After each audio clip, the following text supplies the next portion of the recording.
J'adore. Là, vous entendez peut-être un des moments les plus beaux de l'histoire de la musique. Je trouve que ce moment, c'est fou d'être enthousiasmé de la sorte par un string.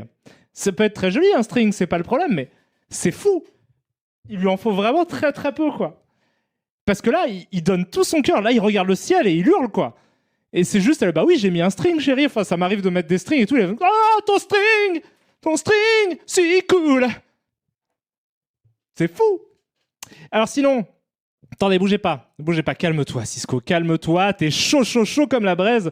Cisco aujourd'hui, chaud comme la braise, frais comme un gardon, vous le connaissez, on l'arrête pas. C'est tu lui mets un bout de tissu devant le visage, il en fait 300 chansons quoi.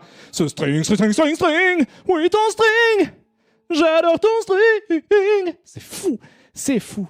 Alors voilà, donc je voulais commencer par ça, parce qu'on en a parlé la dernière fois avec Sébastien Rassia et ça m'amuse beaucoup de... Mais attendez, mais où êtes-vous? Attendez, bougez pas, j'ai l'impression que vous n'êtes pas là. Enfin, c'est très étrange, mais c'est... Mais si vous étiez là, putain, faut pas que je regarde en fait directement dans la lumière. Don't look at the light. Alors putain, il y a déjà beaucoup de générosité sur ce stream avant même qu'il ait commencé. Puisque oui, aujourd'hui, il commence un peu tard. Voilà, il est quoi? Il est 20h... Non, il est 20h30. C'est pas qu'il commence tard, c'est que je suis un vieux de ouf. Parce qu'effectivement, 20h30, c'est pas tard. Normalement, c'est l'heure à laquelle tu te divertis. Je suis sûr que là, vous considérez comme un yeuve de ouf.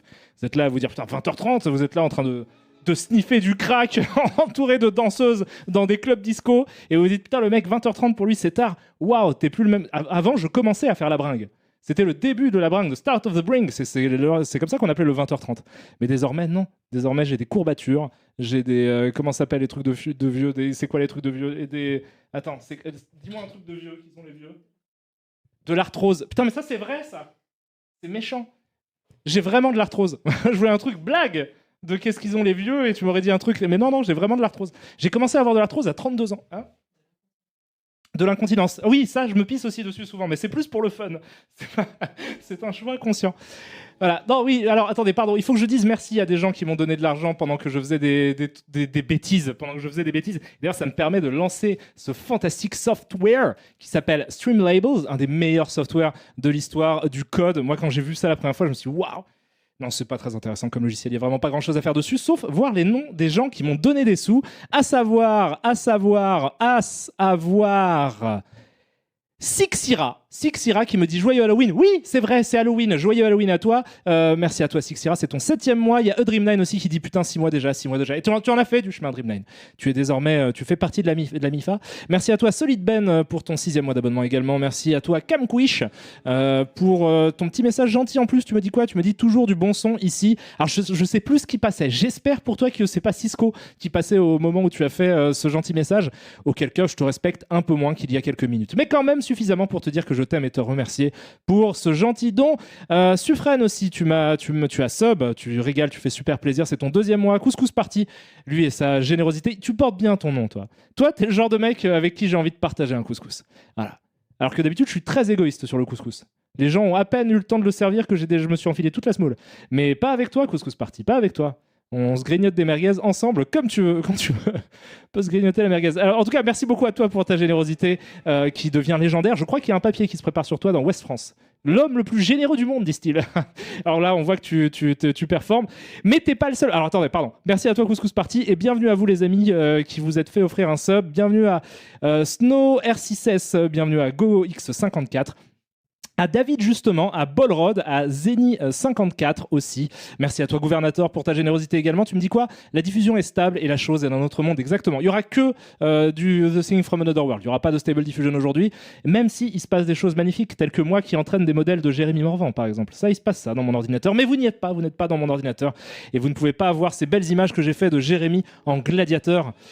Images qui m'ont tout émoustillé. Merci à toi Xenomil aussi pour le fantastique sub, non les fantastiques subs que tu viens d'offrir comme si de rien n'était à plein de gens, à savoir à Anarchy 1977, une de mes années préférées. Voilà, je pourrais pas te dire ce qui est sorti, mais c'est une de mes années préférées. Merci à toi, bienvenue à toi pardon Bollier, bienvenue à Pack de Croc. Ça fait toujours plaisir de te retrouver même si t'es pas ouf. Tu vois, je pense que ça pourrait être ton slogan. Merci à toi, bienvenue à toi pardon encore Long Ghost, bienvenue aussi à HK Sensei, merci beaucoup à toi Bolibar qui m'envoie des cœurs à foison, des cœurs à ne plus savoir qu'en faire. Merci aussi à Monsieur Dieu 76. C'est sympa comme blaze aussi, tu te prends pas pour de la merde. Merci aussi à toi, Douizilvet. Tu me dis joyeux Noël, loupé, raté. C'est que je voulais commencer par ça, ce stream. Je voulais dire joyeux Halloween et afficher une carte de Noël avec la tête de Jérémy dedans. Mais en tout cas, merci à toi pour le sub, tu déchires. Et merci également à Padawan1664, un amateur de bières qui ont très peu de goût. Et tu me dis bonsoir. Voilà, simple et efficace. Salut à tous, c'est Karim Debache, j'espère que vous allez bien toujours, j'espère que c'est la teuf. Je vais redescendre pour voir un petit peu vos gentils messages. Il y a des gens qui disent bonsoir, ça fait plaisir. Je veux ni être dans ta tête, ni dans ton ordi. Eh ben ça tombe bien, t'étais pas invité, Ultra Bébert. Voilà. Alors, j'espère que vous allez bien. Aujourd'hui, donc, on va faire la suite du stream qu'on avait entamé sur The Thing. Sachant que, je sais pas si vous vous souvenez de ce qui se passait dans ce stream-là, on s'est quitté sur une situation assez périlleuse où des gens de mon équipe mouraient et par conséquent, je pouvais pas terminer l'émission. Et c'est d'autant plus complexe qu'on était dans une espèce d'impasse. Donc, on était un peu soft lock, en fait, quand on s'est quitté, dans le sens où je pouvais pas vraiment avancer dans le jeu puisque j'avais donné ma seule arme disponible à un mec qui a disparu, qui a des pop. Faut jamais faire confiance aux gens. C'est pour ça maintenant je note ce que je prête. C'est important, faites-le aussi. Faites jamais confiance. Surtout aux gens proches de vous. Aux gens qui vraiment... Ne leur faites... C'est faux. Je ne fais pas ça, je ne note pas ce que je prête. Je prête volontiers et j'ai une mémoire de merde, ce qui fait que je me suis fait endormir des jeux par plein de gens dans ma vie. Et d'ailleurs, si vous m'écoutez, je me souviens de vous, je me souviens de votre visage. Et là, tout mon but, c'est de devenir suffisamment puissant dans l'échelle sociale pour pouvoir vous descendre. Tout ça, tout ce que je fais, c'est juste pour retrouver le mec qui a mon Marvel vs Capcom 2 sur Dreamcast et le détruire, le broyer. Voilà. Je vais retrouver sa maison de famille et je vais construire un parking. Par-dessus, pas détruire la baraque. Je vais construire juste un parking au dernier étage de sa maison de famille. Voilà. Merci beaucoup à vous tous. Vous êtes encore très généreux en écoutant mes bêtises. Merci à toi, Cubixi, pour le sub que tu viens de prendre. C'est ton 5e mois. Tu me dis salut Karim. Et moi, quelle est mon histoire? T'es trop beau ce soir, comme tous les soirs. Bisous. Eh ben, ça tombe bien que tu me dises ça, Cubixi, puisque hier soir, je me suis lavé. Eh ouais, je sais, personne n'y croyait, ma mère n'y croyait plus. Elle était là à se dire, bon bah voilà, il sera toujours sale. Mais non, je me suis lavé, j'ai pris une douche. J'ai pris une petite douche parce que tout ça, on déconne pas avec voilà, austérité toujours, on peut pas dépenser trop d'eau, des pénuries de flotte un peu partout. Donc une toute petite douche, une douchette. Bon, je me suis lavé les mains, mais par contre, je me suis bien frotté les mains. Merci beaucoup à toi du coup aussi Red Sun qui me dit Karim Tough, mais en fait c'est une émoticône donc c'est débile de la lire parce que je suis un blédard, je suis un gros con effectivement. Merci. Sourire, Karim sourire. Bah non, espèce d'abruti, tu me dis pas sourire parce que ça ne veut rien dire. Karim Tough, c'est juste le nom d'une émoticône que tu viens d'utiliser. Merci à toi aussi Madiléane pour ton 22e mois d'abonnement, c'est fou. C'est fou, c'est incroyable. Ça fait beaucoup plus longtemps que je stream, mais c'est fou, tu es très généreux. Merci beaucoup à toi. Merci aussi à toi, Mintoswa, pour ta générosité d'habitude. Et là, en plus, tu offres un sub à Starquiz. Alors moi, j'adore les pseudonymes qui n'ont aucun sens comme ça. De l'anglais, du français, du trivial, du stellaire. Enfin, c'était fantastique, Starquiz. C'était un de mes personnages préférés de dessins animés. Merci aussi à Floppy qui me dit Hello Karim, tu es très beau. Mais c'est fou, ça vous impressionne. Vous savez quoi, je vais me laver plus souvent. Allez, j'y vais, c'est parti. Désormais, je prends une douche par semaine, minimum. Voilà. J'ai pas peur d'envoyer comme ça les promesses. En tout cas, merci beaucoup à toi. Merci aussi à Maakali pour le prime qu'il vient de prendre. Vous êtes tous extrêmement généreux, vous êtes beaux, vous êtes souples. Et c'est vos yeux, ça? Parce qu'on dirait des diamants qui brillent dans la nuit. Voilà, merci beaucoup. Je suis un très mauvais dragueur aussi. Merci beaucoup à toi, le Drian également. Et l'Armina également, qui me dit direction douche. Mais non, ah non, j'ai avoué que je m'étais lavé. En plus, je pue, je trouve. Mais je me suis lavé, je me suis vraiment lavé, mais par contre, je pue. Je trouve que je pue. Parce qu'il a fait chaud un peu aujourd'hui. J'avais un pilou pendant toute la journée et du coup, j'ai un peu transpiré. Voilà. Mais j'attends parce que j'ai envie d'acheter un deuxième pilou pour pouvoir laver le mien. Mais du coup, je pue. Du coup, par conséquent, à chaque fois que je mets ce pilou, merci beaucoup à toi, Daft Spartan. Vous êtes en forme aujourd'hui. Hein. Vous êtes généreux et sympathique quand même. Je vous embrasse très très fort. Vous me dites, oh charmeur, écoute. Je t'adore, mon gars. Alors, du coup, tout ça pour dire que donc, je suis en forme déjà, malgré l'heure tardive de vieux. 20h40 déjà. Oh, il fait fatigue.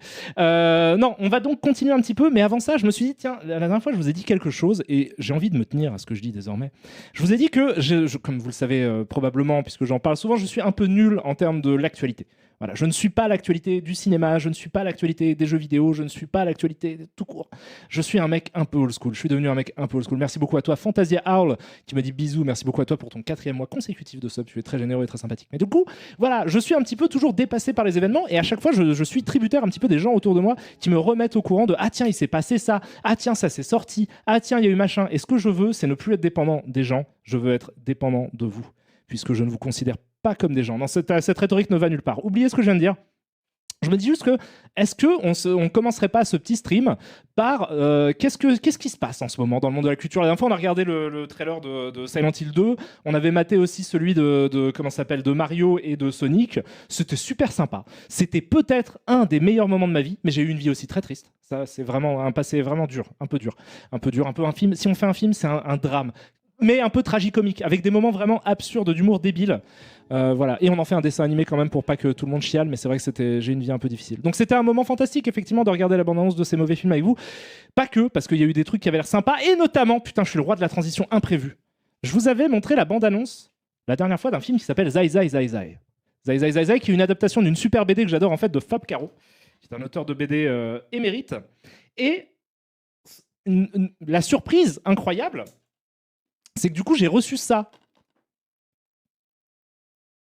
Comment est-ce possible? Eh bien, je le sais parce que... Enfin, c'est possible, ne vous inquiétez pas, parce qu'en fait, on m'a envoyé un petit mot avec, donc je... Ah, putain, je l'ai montré. Je l'ai montré alors qu'il y a des trucs super perso dessus. C'est vraiment flippant. Voilà, donc alors attendez. Bonjour Karim, me dit-on. Abonné à ta chaîne, j'ai regardé la discussion d'hier en replay. Nous avons sorti Zai Zai Zai Zai en début d'année au cinéma. Et je me permets de t'envoyer le DVD. Merci pour ce que tu fais depuis Crost. Voilà. Eh ben, je t'embrasse très fort, en tout cas. C'est très mignon. Je ne sais pas si j'ai le droit de dire ton prénom. Je vais pas dire ton prénom. Mais merci infiniment à toi, c'est très gentil. Et donc, je me suis vu offrir cette copie DVD de Zai Zai Zai Zai, que j'ai pas encore eu le temps de regarder, il est encore sous blister, mais je le mettrai parce que c'est un film que j'ai vraiment envie de voir. Voilà, ça a l'air carrément chouette. Moi, j'adore l'original en plus. Enfin, j'adore la BD dont c'est tiré. J'ai vraiment envie de voir ce que ça peut donner en film. C'est avec Jean-Paul Rouve, avec Julie Depardieu, avec Ramzy, avec Julie Gaillet et avec Yolande Moreau. Voilà. Donc j'ai très envie de voir ça. Et si vous n'avez pas encore lu Zai Zai Zai Zai, évidemment, je vous le recommande plus que jamais, cette fantastique bande dessinée et de très bonne qualité. Voilà. Donc, du coup, on me dit, il est très bien. Eh ben, écoute, j'attends de voir. C'est vraiment cool. On peut dire que t'es pote avec Jean-Paul Rouve. C'est quasiment comme mon petit frère. Hein. Moi, je l'ai vu démarrer comme ça sur les bancs du cirque. Et moi, je l'ai drivé dans sa carrière. J'adore Jean-Paul. JP, comme on l'appelle. Merci à toi, Neuromancer, écrit en lead speak. Tu me dis un plaisir, mon bon Karim, tout douché. Ah, eh ben voilà, ça fait plaisir. Est-ce que je sens bon au moins? Vous savez qu'en plus, je me suis pas maquillé. Donc là, quand vous me dites que je suis beau, alors ça veut dire que je sais que c'est un mensonge.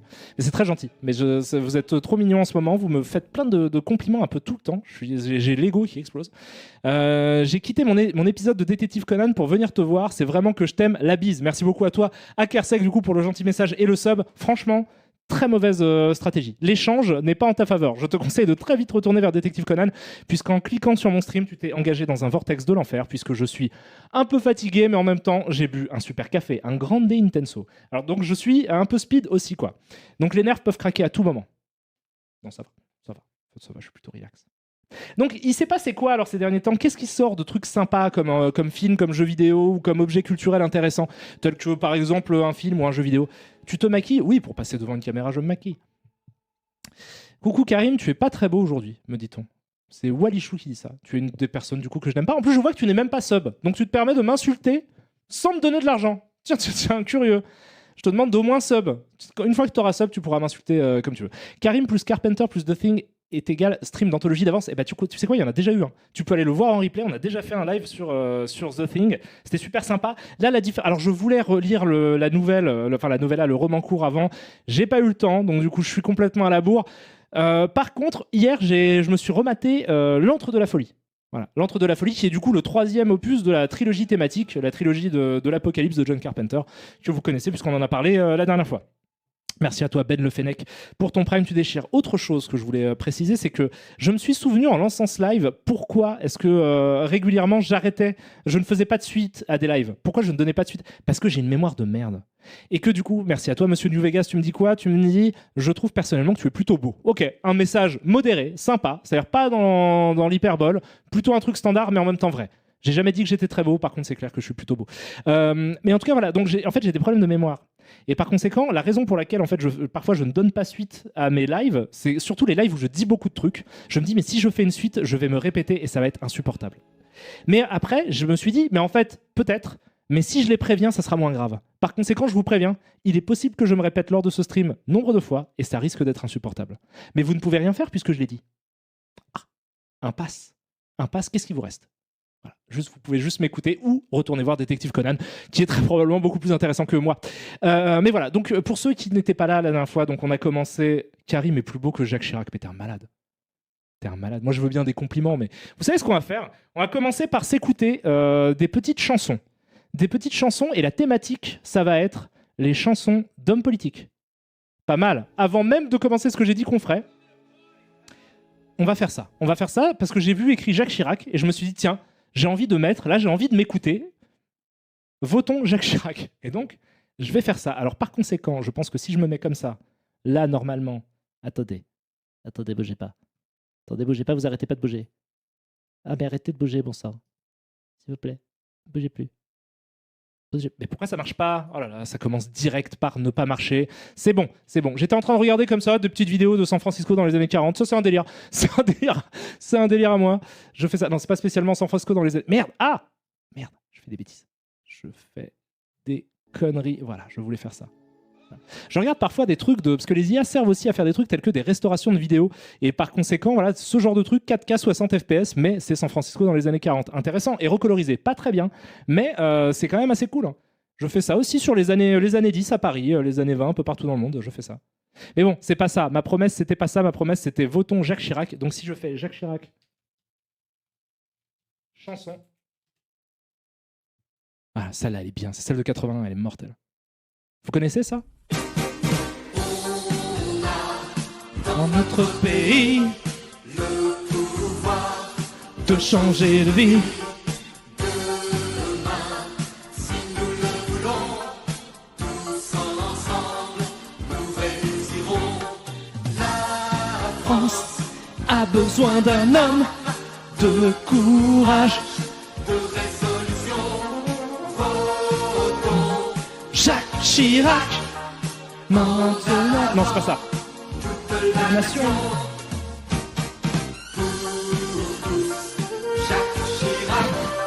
Il y a un mec qui dit mais cette balle, vous le voyez. Il y a un mec qui dit cette musique est digne d'un opening de manga. Je suis un peu d'accord.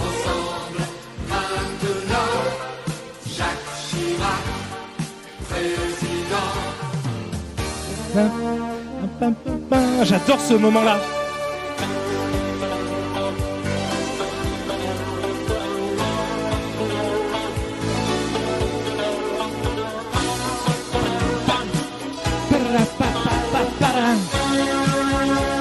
Ça, ce moment-là, il est ultime.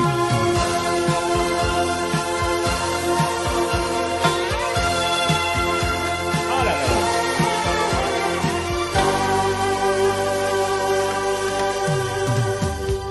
Pour tous, Jacques Chirac, maintenant. Président. Bon, on va pas se la mettre en entier parce qu'elle est super. Moi, j'aimais beaucoup aussi. Alors, je pense que c'est une parodie ou une chanson, en tout cas non officielle, ça c'est une certitude. Un banger, vous dites, ça groove de ouf. Hein. C'est assez mortel. Merci beaucoup à toi, Virtuesque, pour le sub que tu viens de prendre. Tu me dis, Jacques Chirac, le plus grand de tous les héros. C'est vrai. C'est vrai qu'il était quand même rigolo comme personnage. Enfin, sa caricature était rigolote. Après, il y a des trucs moins drôles hein, dans l'histoire de Jacques Chirac quand même. Un utilisateur anonyme a offert un abonnement de niveau 1 à Jacques Chirac, qui du coup est sur le stream. Salut Jaco, j'ai envie de te dire, ça va, la baisse, Ramdoula, tranquille. Voilà, j'adorais Jacques Chirac, j'adorais le look de Jacques Chirac. Surtout le look de Jacques Chirac à l'époque où je le connaissais pas, c'est-à-dire dans les années 60-70. Il avait un style de ouf à l'époque où il grugeait le métro et tout.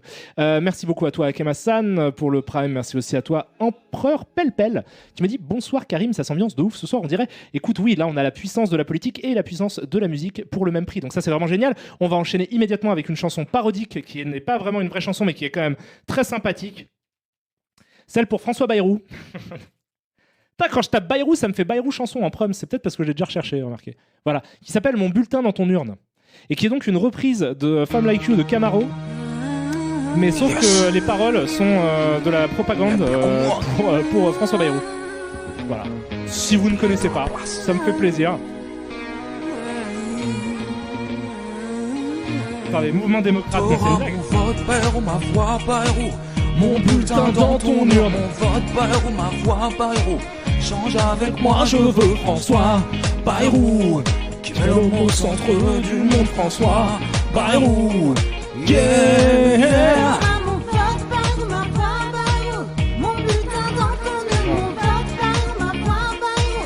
Change avec moi, je veux François Bayrou. Et l'homme au centre du monde, François Bayrou. Ça fait pas assez de vues. 14 000 vues, c'est pas assez. Je vous recommande d'aller écouter ça. J'ai plus le moindre souci, j'ai la tête qui fuit. Tu prends J'adore ça. mon avis et puis je sais pas qu'est-ce qui se passe. La façon dont il prononce, je sais pas qu'est-ce qui se passe, je m'amuse énormément. Enfin, la démocratie, la séparation des pouvoirs, c'est pour aujourd'hui. C'est la confiance des Français qui s'installe quand tu parles sur l'estrade. Moi je te donne ma voix sans mal. Quand ma voix devient tienne, j'ai l'UDF dans les veines, une passion européenne naturelle, convertit les indécis, naturel. François Bayrou. Ça j'adore. En plus, il y a un petit truc, il y avait pas de filtre anti-pop visiblement dans son micro et donc il y a le François Bayrou. Ça c'est vraiment mortel. Qu'est-ce que j'ai d'autre comme chanson sympathique? Moi celle de Sarkozy, elle m'angoissait de ouf. Celle de Sarkozy 2007, elle était horrible parce que c'était une BO de film. C'était incroyable. Surtout quand tu le mets en parallèle avec le personnage qu'est Nicolas Sarkozy, qui est quand même un peu amusant dans le sens où c'est dur de pas rire de le personnage, au-delà de parce qu'il a fait des choses effroyables. Mais je veux dire, juste le truc quoi, qu'est Nicolas Sarkozy est drôle en soi. Mais quand tu le mets en parallèle avec, alors attendez, si je dis chanson, c'est pas vraiment une chanson parce que du coup il n'y a pas de paroles. Ce n'est pas chanté. Voilà, c'est l'hymne officiel de campagne de Nicolas Sarkozy. La France forte. Alors la vanne, tout le monde l'a déjà faite, mais c'est toujours aussi drôle quoi. Mais le son, il est incroyable quoi. C'est en mode.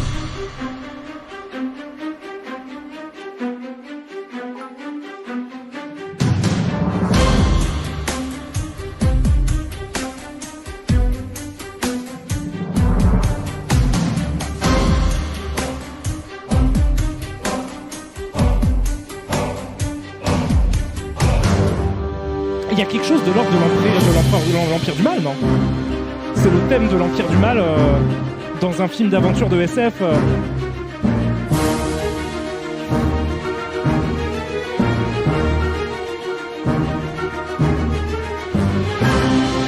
C'est faux, quoi.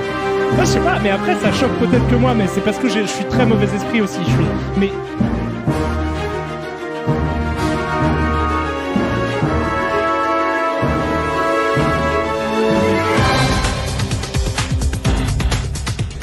Là c'est Metal Gear, ça c'est Metal Gear.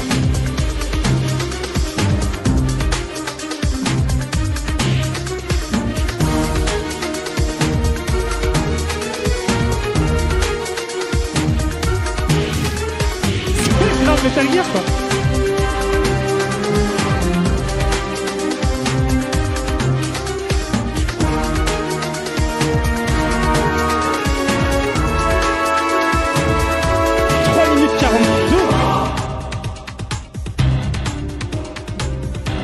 Mais il faut vraiment essayer de regarder cette image fixe de Nicolas Sarkozy sur un fond et avec la musique et tout.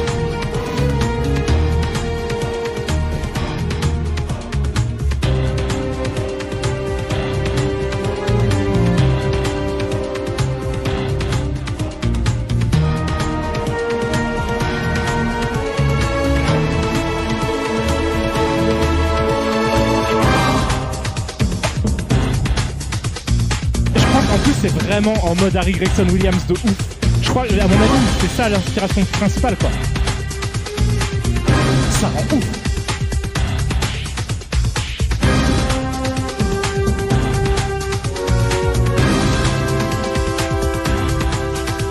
C'est incroyable, c'est incroyable. En fait, elle est pas drôle tout de suite parce qu'il n'y a pas les paroles en mode des paroles ridicules et tout. Mais je trouve que c'est une des plus marrantes en fait parce que le mec qui a validé ça en mode ça c'est mon hymne. Le mec est un psychopathe. Le mec est un fou.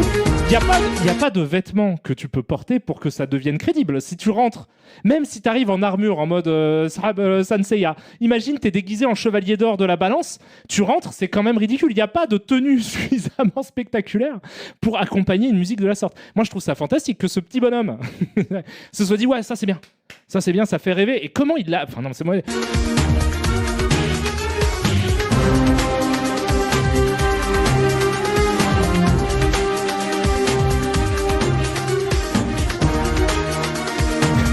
N'importe quoi.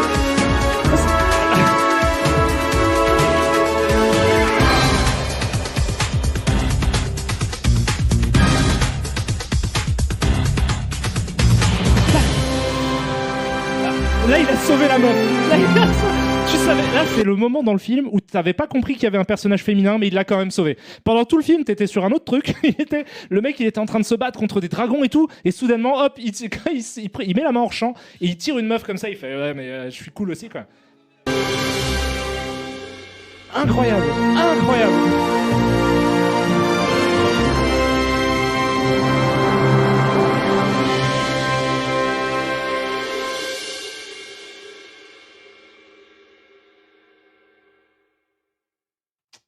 Incroyable. Celle-là, c'est une des plus ouf. Celle-là, il faut vraiment se souvenir qu'il y a des gens dans notre pays que quand ils marchent dans leur tête, il y a ça qui passe. Quand le mec arrive dans un meeting, il y a ça dans sa tête. Il y a ça, et c'est comme ça qu'il est annoncé. Et ça précède un meeting. Moi, si jamais je dis, tiens, je vous invite par exemple à une colo Panic Cross Chroma, et que soudainement on dit, et maintenant Karim Debache, et que cette musique passe, ça veut dire que j'arrive en jetpack. Ça veut dire que vraiment j'ai investi. J'ai mis un truc sur ce machin-là pour que vous allez vous en souvenir, quoi. Et ça aurait été génial, par contre, qu'il y ait cette musique qui passe, et maintenant Nicolas Sarkozy, et tu te dis, il va arriver par la porte. Non, il arrive par le ciel. Il y a genre le plafond s'ouvre, le toit s'ouvre, et il descend comme ça en jetpack. Wow! Non, à la Iron Man, vous savez, en mettant les mains comme ça le long du corps. Wow! Voilà, c'est le seul moment où cette musique peut justifier une entrée de chant. Il n'y a pas un personnage que tu peux annoncer comme ça, sauf genre, oui, un super-héros, quoi. Et le mec, il s'est fantasmé comme ça dans sa tête. C'est fou, c'est fou. C'est fou, hein. Ça, c'est moi, je blâme Rolex. Je blâme la marque de montre Rolex. Parce que les mecs, quand ils en portent, ils ont l'impression d'être importants. Donc voilà, alors ça, c'était fantastique. Qu'est-ce que j'ai d'autre? J'en ai une qui est incroyable, sur Sarkozy aussi, mais qui est non officielle, mais pas trop, qui est aussi un peu officielle, parce que c'est sur vraiment la chaîne Dailymotion de l'UMP. Alors celle-là, elle est morte. Alors l'UMP, pour ceux qui ne se souviennent pas de ces temps immémoriaux, c'est les Républicains d'avant. Merci beaucoup à toi, Ime67, pour le sub que tu déchires. Tu dis, hier, je voulais montrer The Thing à ma sœur. Sur des sites, il n'y avait que celui de 2011. Écoute, déjà, ne pirate pas The Thing de John Carpenter, puisque franchement, s'il y a bien un film dans ta vie que tu as envie d'acheter et que tu as envie de mettre de l'argent dedans, c'est The Thing de John Carpenter. Parce que The Thing de John Carpenter est un chef-d'œuvre absolu et total, mais The Thing de John Carpenter, quand il est sorti, les gens ils sont pas allés le voir et ça a un peu niqué la carrière de John Carpenter. Donc maintenant qu'on a le recul pour tous se dire, ok, c'est un chef-d'œuvre, franchement, paye-le. Vas-y, c'est quoi, achète-moi d'autres trucs. Va pas voir les derniers films au Cinoche. Prends-toi The Thing de John Carpenter. Voilà, et je rote tellement ça me dégoûte le fait que tu ne payes pas The Thing de John Carpenter. Par contre, chose un peu plus triste, l'anecdote, c'est que Gilles Stella, mon bon ami Gilles Stella, le fameux, le célèbre, fantastique Gilles. J'ai joué à Overwatch avec Gilles aujourd'hui, c'était super sympa, et avec Jérém. Mais Gilles Stella, donc, s'est fait avoir, mais de façon encore plus relou. Il est allé, je crois qu'il était à la Fnac, et il a vu The Thing, et il s'est dit, ah tiens, j'ai pas The Thing en Blu-ray. Il s'est dit, ah cool, j'ai pas le Blu-ray, tiens, de The Thing, bah, c'est l'occasion de le prendre. Il l'a pris, et en fait, c'était la version de 2011, parce que les gens ne peuvent pas s'empêcher d'appeler des trucs pareils que les trucs précédents, ce qui me rend fou. J'en avais parlé pour Watchmen, c'est complètement fou que la série Watchmen s'appelle Watchmen, mais c'est tout aussi fou que, si vous voulez, le dernier Halloween, enfin la récente trilogie Halloween, le premier film s'appelle Halloween, étant donné que c'est supposément la suite d'un film qui lui aussi s'appelle Halloween. Ça me rend fou. Je ne comprends pas. Et en plus, en fait, soit c'est très malhonnête parce que ils se disent ils vont se tromper ou ils vont dire que, mais non, Monsieur Black Baba, cette fois-ci, je ne vais pas parler de Watchmen parce qu'il y a plein d'autres choses que je veux faire, telles que vous montrer cette fantastique chanson qui s'appelle Shoga. Alors attendez, il faut la retrouver. Hein. Elle n'est pas évidente. Elle était sur Dailymotion, c'est sûr. Dailymotion, je le passais. Alors attendez, hop, recherchez. Si je fais Shoga UMP. Je crois que je l'avais déjà montré en stream, celle-là. Celle-là, j'aime vraiment beaucoup. Non, faut mettre juste Shoga. Ah, il y a Shoga 2, le retour. Je crois que c'est la même chanson, mais dans un délire un peu modernisé. Alors, on va voir ce que ça nous propose. Je vais voir le 2 en premier. Ouais, non, mais c'est ça. Ça suffira, ça sera très bien. Donc, je crois que je vous l'avais déjà mis cette chanson-là, mais je l'aime beaucoup. C'est le refrain que j'aime beaucoup, spécifiquement. Et la discipline aux gens d'en bas et les hautes sphères. C'est à vous que je m'adresse. Let's go. On passe à l'essentiel, Sarko présidentiel, en route pour le marathon. On verra quel patron, sa devise n'est pas la divise, mais que tout peut devenir possible. Un homme de caractère, quelle la sagesse d'un éléphant, la destinée des grands dirigeants. Il a l'esprit clair et net, et le titre c'est une clarinette. Avec Cécilia qui lui précisa qu'elle sera toujours à ses côtés, même jusqu'à Ibiza. La liberté, égalité, fraternité n'existe Ça, pas. c'est rien. Moi, le truc vraiment cool, c'est le refrain. Il va vous faire plaisir de ouf. Il arrive très bientôt. Là. Je ne me suis pas trompé, c'est l'homme Non, qui pas fera là, la France. bientôt. Il a conquis un parti. Il s'attaque de nouveau à nos vies. Sarkozy est ainsi. Pour sa campagne, on ouvrira le champagne. Je vous le dis sans état d'âme. En grosso modo, Sarko n'est pas Quasimodo. On l'appelle faire son taf et après il s'en va. On l'appelle faire son taf et après il s'en va. T'entends pas ou quoi? Je vous le présente. On l'appelle Shoga. On l'appelle Shoga.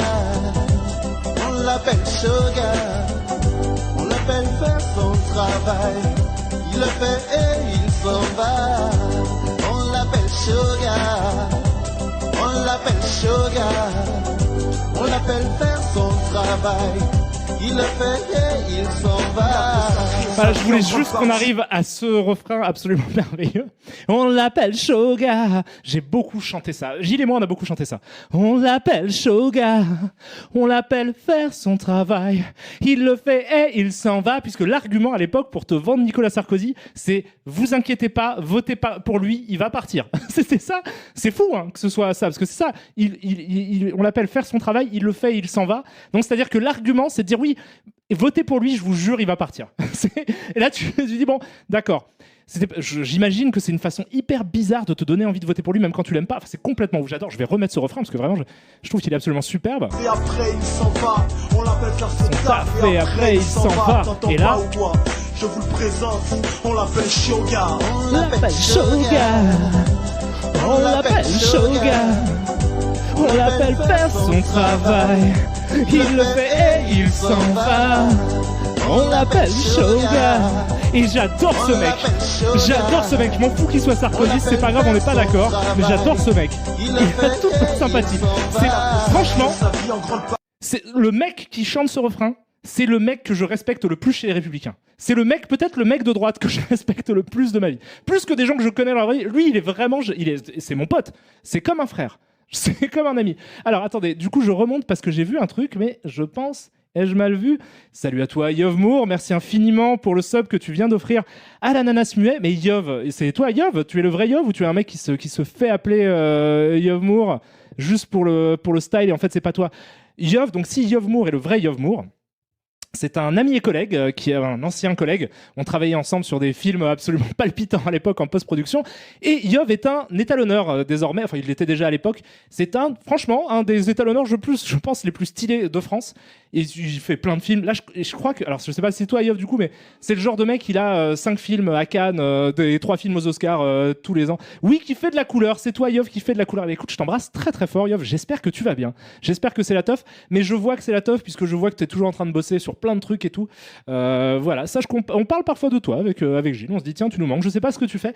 Est-ce que... Ah bah tiens, j'en profite, tiens, que tu sois là, Yov. Parce que du coup, si ça te dit, j'avais comme idée, je comptais te contacter, évidemment, de faire des lives justement pour parler d'étalonnage. Puisque un des trucs que j'ai envie de faire dans un futur éventuel, c'est de discuter avec les gens des métiers de l'audiovisuel, un petit peu démythifier les métiers de l'audiovisuel et de la post-production évidemment. Et comme toi tu es un émérite étalonneur, je pense que tu aurais toute ta place à être un invité. Voilà, allez voir La Nuit du 12, il fait sa pub pour les films sur lesquels il bosse, Yov. Mais oui, allez voir La Nuit du 12 du coup.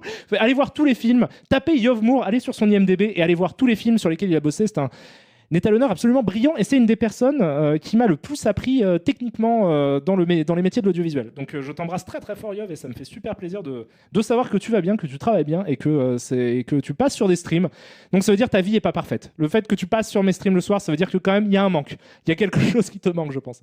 Mais en tout cas, t'es le bienvenu. Avec plaisir pour un live. On s'organisera ça dans les semaines qui viennent. On va faire des trucs.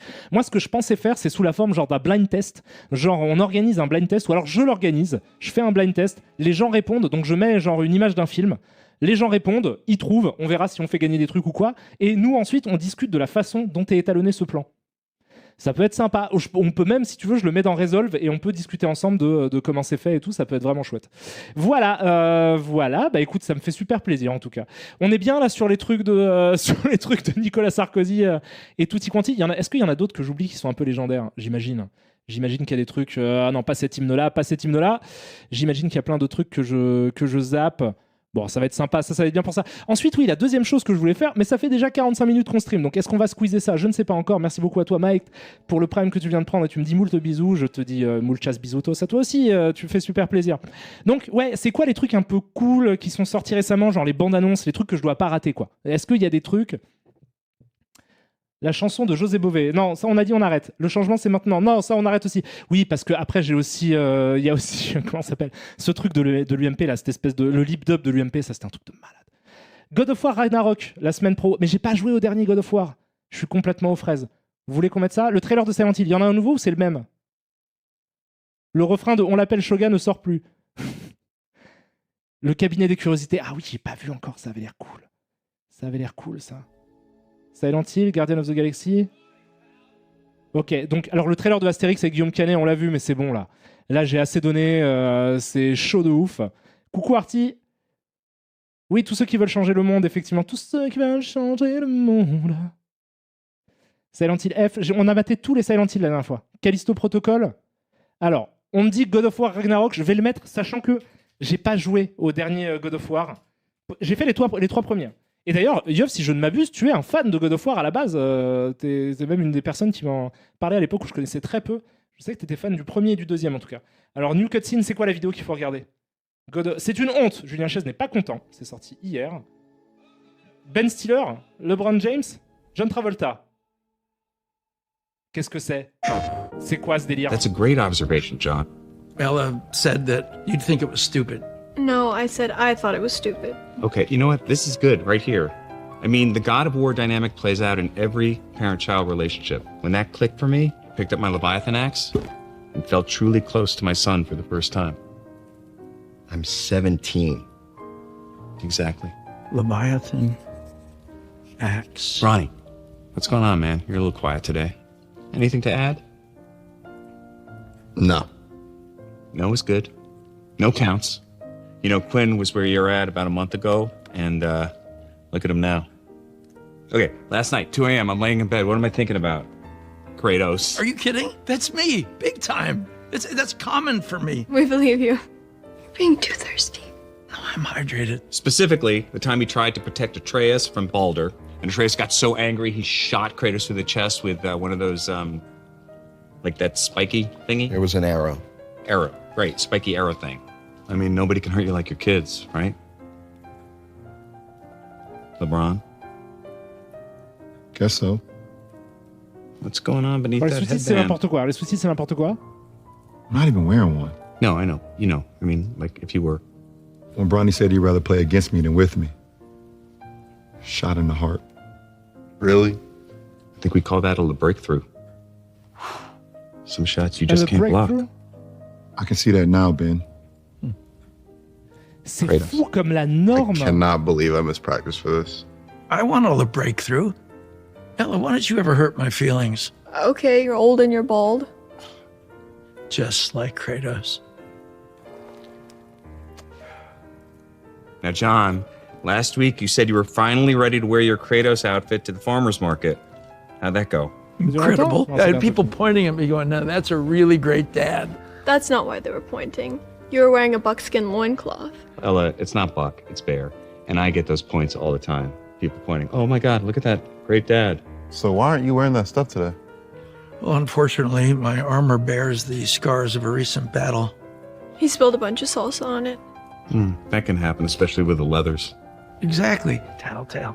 Look, if it was easy, every dad would be dressed like this, right? Does the costume really help? I don't know. Does the costume really help when you play basketball? It is a costume. Ah, quand même. D'accord, 3 plans.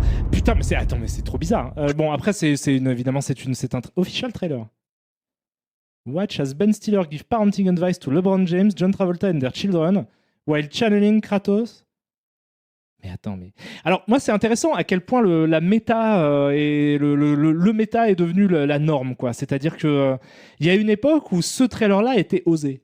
Et une époque que j'ai vécue et qui est pas si lointaine que ça. Où tu faisais un truc comme ça, les mecs disaient waouh, c'est hyper arty. Et maintenant, tu fais ah ouais, mais ça, en fait, ça m'étonne pas du tout. C'est-à-dire ce côté blague, alors que le jeu s'y prête pas du tout, en fait, à ça. Bon, bah écoute, le final preview, oui, je vais mettre ça évidemment. Ah non, c'est encore, putain, il y a Ben Stiller partout, ça. Qu'est-ce que je clique sur quoi? Pourquoi je suis agressé par ces trucs méta? Je veux juste des images du jeu. Moi, ce que j'adore, c'est à la fin du trailer où ils sont là, ils se disent ah, il est pas mal quand même notre sketch, il est sympa. Ah oui, c'est vrai, c'est vrai. On fait un jeu. Il y a un moment où ils se disent ah oui, c'est vrai aussi, on fait un jeu.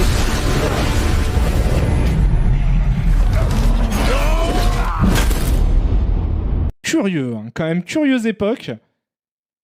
Et c'est amusant, il y a ce décalage un peu chez vous aussi quand vous voyez ce genre de truc où vous vous dites putain, mais c'est hyper. Ça a l'air d'être un peu rebelle, mais avec 40 ans de retard, et du coup, ça fait vraiment. Ça, c'est pas mal, ça peut être trailer de l'histoire. Après, oui, c'est ça que j'imagine, c'est ce que je voulais dire, pardon. C'est qu'à mon avis, ils ont sorti plusieurs bandes annonces et que t'en as des beaucoup plus normales et t'as ce genre de trucs, de petites blagounettes. Moi, j'adore Ben Stiller, hein, mais là, je comprends pas le délire. LeBron, je sais qu'il signe pour tout. Et John Travolta, oui, il doit pas être cher en ce moment. Trailer du PlayStation Showcase, il y a 1 an. Non, mais ça, c'était il y a longtemps. Il y a 1 mois. Il n'y a rien qui est sorti récemment, en fait. Vous me dites des trucs. New cutscene and 5 minutes of gameplay, c'est ça qu'il faut que je clique? Je sais pas. Ça m'a pas. C'est éclaté au sol. Ils ont payé pour ce truc, vous dites. Et moi, je pense qu'ils ont payé cher en plus. Parce que là, tous les gens que vous voyez, à mon avis, ils ont un chèque de bâtard. Moi, c'est ça qui me rend fou, quoi. Effectivement, ça doit être. Ça va être très cher. Après, j'ai pas envie non plus de dire que parce qu'ils attirent aussi un public qui est pas forcément. Voilà, ils ont envie un petit peu de toucher large. Ils se disent, bah là, on met des stars, un peu tout le monde est content. Tu mets LeBron James, il est hyper connu, il est partout. Travolta, c'est pour le côté vintage, un peu second degré pour les gens qui ont mon âge. Et Ben Stiller, pareil, mais il est toujours un peu drôle, ça reste un humoriste. Bon, après, c'est pas scandaleusement nul. C'est juste, effectivement, ça a aucun intérêt de. Enfin, là, je m'attendais à voir en fait des images du jeu. Et je suis plutôt assez déçu, quoi. C'est sûr qu'ils ont payé cher, ils en ont rien à foutre des jeux vidéo. Bah, je sais pas. Hors sujet, tu regardes quoi comme chaîne sur YouTube? Je regarde très peu YouTube, ça c'est une question à pas trop me poser. Je regarde très très peu YouTube. Il y a la BA du dernier film du studio A24 avec Tilda Swinton. Ah, ça peut m'intéresser. Alors attendez, comment ça s'appelle? Ça s'appelle The Eternal Daughter. La fille éternelle. Tiens, regardons ça. Daughter A24. Ah, c'est joli déjà. Mom, we're here. We'd like to check in, please. My mother has a relationship with this house. She was here when she was young. Are we the only people staying here? I don't know.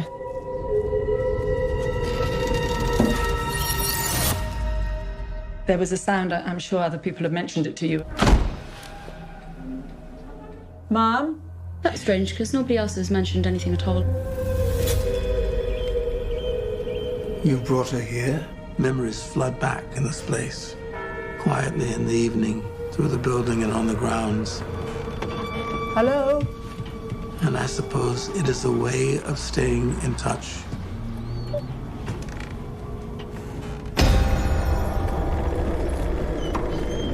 The longer we're here, the more it comes back. The dread. What kind of dread? I just want you to be happy. I'm trying all the time. This place prompted memories. That's what rooms do.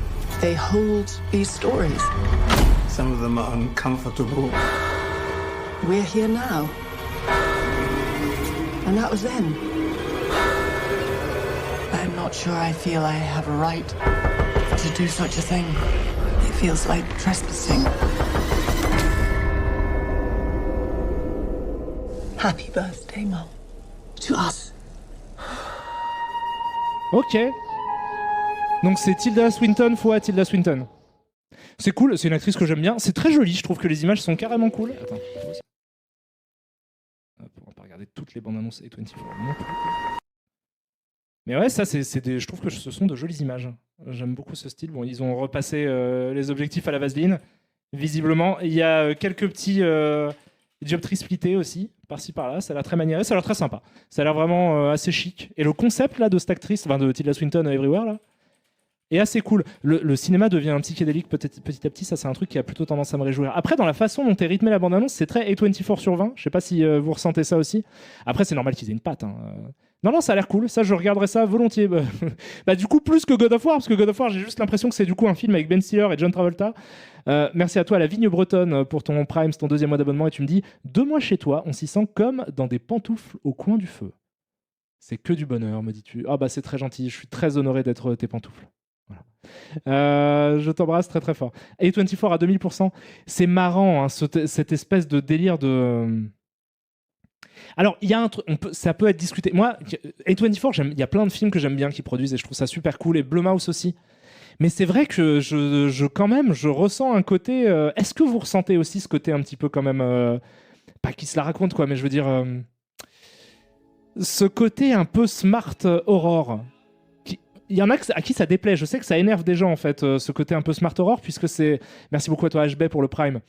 Et je sais pas si c'est si cool que ça, parce que ça donne des films que j'aime bien, en fait. Donc ça va, je m'en plains pas. Mais par contre, il y a quand même un truc dans le fond qui est un peu embarrassant. Et du coup, ça va me permettre de faire une transition du coup sur le sujet de ce soir, qui est The Thing, évidemment. Là, ça va faire 1 heure qu'on discute, donc on va passer à The Thing. On fera 1h30, à peu près 1h30, 2 heures de The Thing. Et sur les coups de 23h30, je décollerai. Mais du coup, le truc dont je voulais parler, c'est sur cette notion, effectivement, de smart horror, quoi. Je sais pas, je crois que c'est Seb qui m'a dit qu'il y avait un terme. Un peu, c'est juste pour dire que c'est des films un peu bobos, en fait. Mais merci à toi, Turok W, pour le sub, tu déchires. C'est qu'en fait, The Lighthouse, littéralement une vanne qu'il y a dans Les Vacances de Mr Bean. Alors j'ai vu les deux, je me souviens, je vois pas le lien entre les deux. C'est quoi, c'est par rapport au paix? Moi j'aime bien The Lighthouse, par exemple. C'est un film que je trouve vraiment, vraiment bien. Et pour le coup, visuellement, il est ouf. The Lighthouse, visuellement, ça déchire. C'est un noir et blanc de malade. Mais en fait, je ne sais pas si ça essaye de s'opposer à une version un petit peu. En fait, je sais pas s'ils imaginent que les films d'horreur dans le passé étaient cons. Est-ce qu'il y a de la part de ces gens-là qui sont à cette prod-là, et je n'imagine pas, parce que j'imagine qu'ils sont aussi assez cinéphiles, qu'ils aiment le cinéma d'horreur, mais de se dire, mais nous on fait de l'horreur intelligente contrairement à ces trucs d'avant qui sont un peu bébêtes. Et c'est bizarre parce que moi je trouve que c'est plus le cinéma d'aujourd'hui qui est un peu moins sophistiqué, pas bébête, parce qu'il n'est pas bébête, mais un peu moins sophistiqué qu'avant. Parce que ce que j'ai l'impression, et notamment dans le cinéma de genre, et peut-être même spécifiquement dans le cinéma d'horreur, c'est qu'il fut un temps où il était tout à fait et ce que je dis est très global, très général, et ça fait un peu vieux con, et c'est pas le cas pour tous les films, évidemment.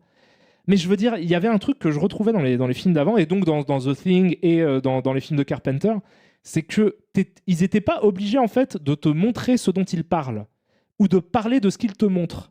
Ce que je voulais dire, c'est qu'il y a des espèces de jeux de symbolique et de ressenti qui fait que tu peux faire un film sur un truc social actuel, mais montrer quelque chose de complètement. Ce que je veux dire, c'est simplement que tu peux faire un film sur comme genre. Je vais m'en mêler en citant des exemples. J'aurais dû réfléchir à ce propos avant de me lancer dans cette baignoire pleine de chiasse. Mais ce que je voulais dire, c'est La Mouche, c'est un film sur une relation amoureuse qui se dégrade jusqu'à arriver à un point de violence presque conjugale. Donc on peut considérer que c'est un film qui parle de ça, mais qui ne montre pas ça, qui passe par le biais du genre codifié de l'horreur pour agiter tout un réseau de symboles qui du coup vont donner du sens actuel à des choses surnaturelles ou surréalistes. Est-ce que je me fais comprendre ou pas? Ce que je veux dire, c'est qu'en fait, si je devais faire un film tu peux faire un film sur le racisme dans les années 80, mais du coup, tu vas très certainement le tourner différemment et raconter une histoire de monstre qui, du coup, aussi parle de racisme. Est-ce que vous comprenez ce que je veux dire? C'est-à-dire qu'il y a deux lectures possibles de plein de films d'horreur de cette époque-là, et aujourd'hui, par le biais de films, je pense à des films comme Get Out, etc., Get Out parle de racisme et montre des racistes. Et alors qu'à l'époque, tu pouvais parler de racisme et montrer des monstres. Vous comprenez ce que je veux dire? Donc, par conséquent, j'ai moins l'impression que c'est le système... Oui, Alien, mais même toute la saga Alien sur la condition de la femme, etc., il y avait ce truc-là dans Alien, mais ça parlait pas de ça, ça parlait d'extraterrestres. Ça montrait des extraterrestres, mais ça parlait de ça. Voilà, le fait... J'ai pas l'impression que ce soit ça désormais, j'ai l'impression que maintenant, si tu te dis, je vais faire un film qui adresse tel sujet de société, du coup, il va falloir que tu montres en action ces mécanismes de domination, mais de façon littérale et concrète, comme ils se déroulent dans ton monde actuel. Et du coup, en fait, comme c'est ça pour moi la vraie révolution A24, mais qui est intéressante aussi, hein, c'est pas pour descendre ce système-là et dire que l'autre est mieux. Mais ce que je veux dire, c'est que ça me paraît étrange que ça soit accompagné d'un truc en mode nous on fait du smart horror parce qu'on parle de vrais problèmes qui touchent les gens. Mais en même temps, il y a un degré de lecture qui est squeezé et qui fait que j'ai l'impression que du coup, c'est plus du moins smart horror dans ma tête. Est-ce que je me fais comprendre ? C'est un propos chaotique que je n'ai pas travaillé à l'avance, donc par conséquent, ça peut être très confus. Mais vous comprenez ce que je veux dire ? C'est-à-dire que il y a des exemples à ça, par exemple. La Nuit des Morts Vivants est de façon quasiment avérée un film qui traite du racisme. Zombie est un film, et c'est plutôt avéré aussi, qui parle de consumérisme et de surconsommation de réganienne, quoi. C'est ça le thème du film, mais ça montre des zombies. Okay ? Là, si aujourd'hui je veux faire un film sur le consumérisme, il faut que je fasse des gens qui consomment et qui... Enfin, vous comprenez, il n'y a plus de la nécessité de faire des métaphores pour faire des films populaires qui touchent à peu près tout le monde, mais quand même, en sous-texte, faire passer des idées actuelles. Bon, c'est très confus. Je vais arrêter cette conversation-là parce que c'est très confus, mais je pense que vous comprenez ce que je veux dire. Et que du coup, en fait, c'est bizarre d'accoler le terme un peu smart horror en mode on se la pète parce que les films de genre d'aujourd'hui, ils vont plus loin que ceux de l'époque parce qu'ils sont un peu plus malins.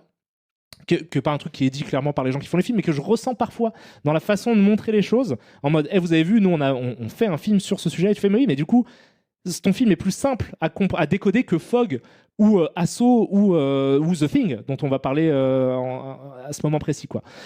Donc voilà, donc moi ça me paraît bizarre. J'aime beaucoup ces films, mais je les considère pas plus malins que les films de genre. Globalement, dans les films d'exploitation, sont quand même souvent des véhicules à message, de toute façon, que ce soit par le biais de la morale, de plein de choses. Ça a toujours été le cas, et donc j'ai pas l'impression que les films de genre et 24 qui sortent aujourd'hui soient spécifiquement plus malins que ceux de l'époque. Vous comprenez ? Cœur de Monstre qui me dit « Je comprends totalement et je suis d'accord étant donné que le cinéma est hautement politique, mais je me demande si parfois on n'a pas plus d'intelligence à être clair si on veut que ces idées soient comprises et pas malheureusement mal interprétées comme l'ont pu l'être Fight Club ou Matrix, au point que ça en devient un symbole pour les gens qu'on voulait dénoncer. » Oui, mais après, tu peux détourner de leur message, même un film qui est très littéral et qui te dit... Moi, je suis halluciné que des gens considèrent Starship Troopers comme un film fasciste, par exemple. Genre, c'est hallucinant. C'est pas... Parce qu'encore, Fight Club, tu peux te dire, bon, il y a des trucs, peut-être, tu te poses la question, machin, etc., même si je trouve que c'est pas ça, mais ok, tu peux avoir un truc... Mais Starship Troopers, la première fois qu'on m'a dit ça, on m'a dit, mais tu sais qu'il y a plein de gens qui n'ont pas compris Starship Troopers. Et moi, ma première réflexion, ça a été de dire, non, je pense qu'il y a plein de gens qui pensent que plein de gens n'ont pas compris Starship Troopers. Et en fait, j'ai été lire des trucs, mais en fait, si c'est vrai, il y a plein de gens qui ont vraiment pas compris Starship Troopers, qui considèrent Starship Troopers comme un film... C'est souvent le public anglo-saxon que j'ai lu, en tout cas, mais sur Internet, j'ai lu des pavés de mecs qui pensent que c'est un film fasciste et militariste, et pro-militariste, quoi. Donc, tu vois, tu peux être... Et pourtant, moi, je trouve... Enfin, franchement, quoi, regardez Starship Troopers, genre... Il y a vraiment aucun doute, tu vois, genre... sur le message du film, c'est très littéralement un pamphlet, enfin voilà quoi. Et tout ça, ça me surprend. Donc je sais pas, tu peux être même très littéral, ceux qui prennent OSS 117 au premier degré, par exemple, mais il y a plein d'exemples comme ça, donc je suis pas certain que ce soit tant que ça une barrière. Moi je pense alors les films d'A24 sont peu discutés, ou de Blumhouse par exemple, mais Blumhouse c'est parce qu'il y a tout un dialogue autour du film où tu sais que ces films-là sont étiquetés anti-racisme, machin, etc. Donc, mais c'est métatextuel, c'est pas dans le film en fait, si tu veux. Moi, je considère que un film comme Get Out est pas plus évident sur le fait que c'est un film antiraciste que Starship Troopers est évident quand c'est un film, quand on essaie de le comprendre comme un film antimilitariste. Donc, je sais pas, tu vois.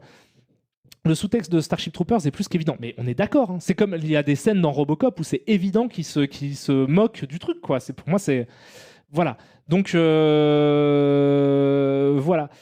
Je sais pas. Mais par contre, j'aime bien les films qui en sortent. Moi, c'est vrai que justement, Get Out, qui est un peu le phénomène du truc, moi, j'avais beaucoup aimé à l'époque où il est sorti.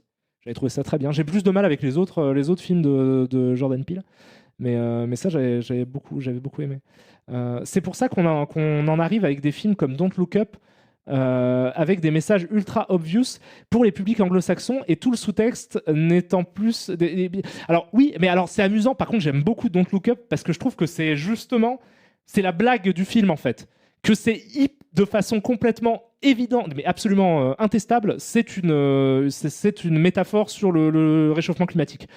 Et c'est tellement évident que du coup c'est presque la blague du film qu'il est en train de parler d'un truc absolument évident et que du coup tu peux tous les moments d'énervement de DiCaprio et même des personnages principaux en disant putain mais c'est un truc de malade, vous ne nous écoutez pas, etc., sont évidemment directement dirigés en mode presque pamphlétaire, presque chaplinien. Il s'adresse à la caméra et il s'adresse à des gens très précisément.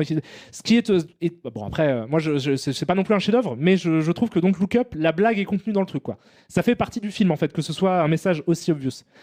Mais c'est vrai qu'on est dans une période du cinéma de genre où effectivement maintenant on a beaucoup de mal à ne pas te montrer ce dont on te parle ou à ne pas te parler de ce qu'on te montre. C'est-à-dire que si demain je fais un film avec des gros monstres qui mangent des gens, j'ai peur que du coup les gens se disent tiens il a fait un film sur des gros monstres qui mangent des gens. Voilà. Jordan Peele, quand quelqu'un traverse devant sa voiture, merci à toi Couscous Party, qui a quand même utilisé des pins, donc qui sont la monnaie de mon chat, pour dire ça. Donc respect, voilà, très bonne blague que tu as payée. Donc vanne payante, mais très bonne vanne payante. J'ai Shoga dans la tête depuis 20 minutes, je suis absolument désolé pour ça. Merci à toi Jackal pour ton 4e mois de sub, tu déchires. Wesh Karim, ça va, c'est la première fois que je viens sur tes lives et c'est bienvenue à toi Joachim Cocasse. Icoban, merci beaucoup pour ton 3e mois de sub, tu déchires. Le dernier film de Shyamalan t'intéresse? C'est quoi le dernier film de Shyamalan? J'ai pas suivi. Shyamalan m'intéresse. Moi, de toute façon, je trouve que c'est un cinéaste qui... Après, il y a des films que j'aime vraiment pas. Genre, merci beaucoup à toi, Oumamou, pour le 2e mois d'abonnement. Genre, comment il s'appelle? Putain, la jeune fille de l'eau, c'est ça en français? Ça, je l'ai vu au cinéma, j'ai trouvé ça hautain, j'ai trouvé ça effroyable, j'ai trouvé ça vraiment nul. Et après, je l'ai pas revu depuis. Peut-être qu'il a un peu mieux vieilli. Et comment ça s'appelle? Avatar, c'était horrible aussi. Avatar, je me suis endormi devant. Mais après, je connaissais pas l'animation, le dessin animé. Donc je me suis dit peut-être, en fait, je kifferais pas le truc. Mais en fait, les vrais fans d'Avatar m'ont dit, mais en fait, ça, c'est dégueulasse. Ça, c'est pas du tout le dessin animé du tout. Genre, c'est vraiment. Et j'avais trouvé ça horrible. Il y avait quoi d'autre? Old, c'était pas bien, mais c'était mieux, je trouve, que plein d'autres trucs qu'il a fait. Et The Visit, pareil. Moi, The Visit et Old, c'est des films où je me suis dit quand même, il y a un truc dans le fond, même si, en fait, Old, je trouve, il y a des idées de mise en scène qui sont vraiment intéressantes. Il y a scénaristiquement, il y a des trucs pas ouf du tout. Pareil, le twist de la fin, il est un peu, il est pas complètement attendu, mais il aurait pu être mieux tourné, je pense. Je suis pas hyper fan de Old, mais je dirais pas que c'est un mauvais film. J'ai pas passé un si mauvais moment que ça devant en fait. Et The Visit, pareil. Si, j'ai pas aimé du tout Glass. Glass, j'ai pas du tout aimé. Phénomène et le village. Phénomène, ça m'a fait rire, je t'avoue, quand je l'ai vu au cinéma aussi, j'étais mort de rire pendant tout le film. Parce qu'il y a des moments où c'est Mark Wahlberg face à un putain de bonsaï, quoi, qui est là, Et il y a un truc, je me souviens, j'en parlais avec un pote à moi à l'époque de la sortie du film, et il soulevait un truc qui a raison, c'est il me disait, mais moi, pour qu'un truc me fasse peur au cinéma, il faut quand même que je puisse le ressentir à un certain degré, quoi. Et il a dit, mais se faire poursuivre par le vent, c'est pas quelque chose qui peut me faire peur, parce que j'arrive même pas à me le figurer, en fait. Genre, le vent qui me poursuit, c'est quelque chose de tellement absurde comme situation que ça peut pas me faire peur, en fait. Et je trouve qu'il y a un peu de vrai dans ce qu'il me disait à cette époque-là. Où tu fais, il y a du vent, soit il y a du vent, soit il y en a pas. Après, tu peux voir au loin, il y a du vent, mais la notion de se faire poursuivre par le vent, elle est pas effrayante en soi. C'est très dur de la rendre, en plus, effrayante au cinéma, puisque forcément, tu montres rien. Donc voilà. Et c'est dans celui-là où il y a cette scène à la fin avec les Français, là. Ça aussi, c'était n'importe quoi. Ouais, mais c'était très drôle. Bon, après, After Earth, je l'ai pas vu. C'est aussi bon que Battlefield Earth. Scientology Power. Battlefield Earth, faudrait que je le revoie. Faudrait qu'on se le remate ensemble, Battlefield Earth. C'était complètement incroyable. C'était, bon, pour ceux qui ne savent pas, c'était un film produit par Travolta, avec Travolta dedans. C'était un film de SF qui était adapté d'un roman de LRH, comme on l'appelle, L. Ron Hubbard, qui est du coup l'auteur de SF qui a donné la Scientologie. Et du coup, il y a, en termes de mise en scène, il est ouf. C'est un peu en mode, ouais, il n'y a plus de technologie dans le futur, machin.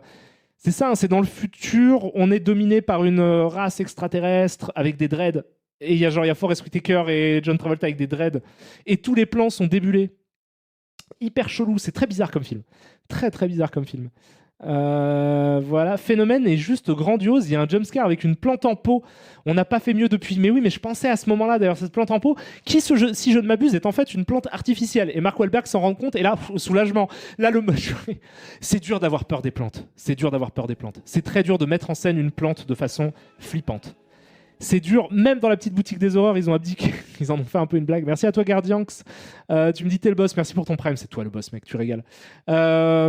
Ah, j'y pense, t'as le trailer de Resident Evil 4 Remake. Oh ouais, tiens, on va se mater ça, tiens. Bon, ça va être un court live sur The Thing, mais au pire, j'en ferai un autre. Hein, de toute façon, c'est pas grave, c'est assez chaotique. Mais je veux voir ça. Evil 4 Remake, donc c'est marrant, parce que du coup, ça veut dire que le premier est le seul qui aura pas eu droit à son remake moderne. Mais après, c'est peut-être parce qu'il a déjà eu un remake par le passé sur GameCube, qui était par ailleurs absolument excellent. Donc on fait quoi? C'est lequel le coup? Le story trailer? Il y a aussi Extended Gameplay, bon, faudra voir.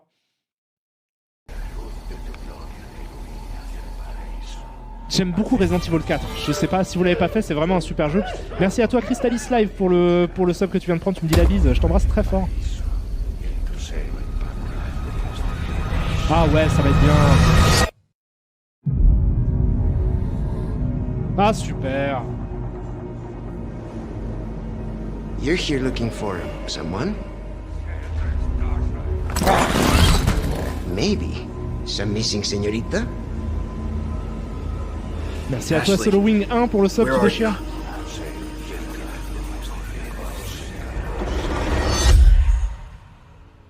Your soul requires cleansing. Ashley Graham, are you in here? Just let me go. Listen.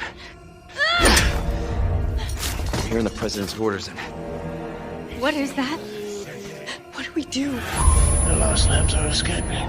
we need to go. I'm gonna get you home safe. You can stop right there. Ada, Évidemment. who are you? And what are you doing here? My faithful disciple will show her the path. Ashley, run! Merci à toi Raven Twitch pour le sub. What's happening to me? Now, abandon your body. Leave the girl. She's lost no matter what. Now that he has chosen death. Oh, you gotta be kidding me.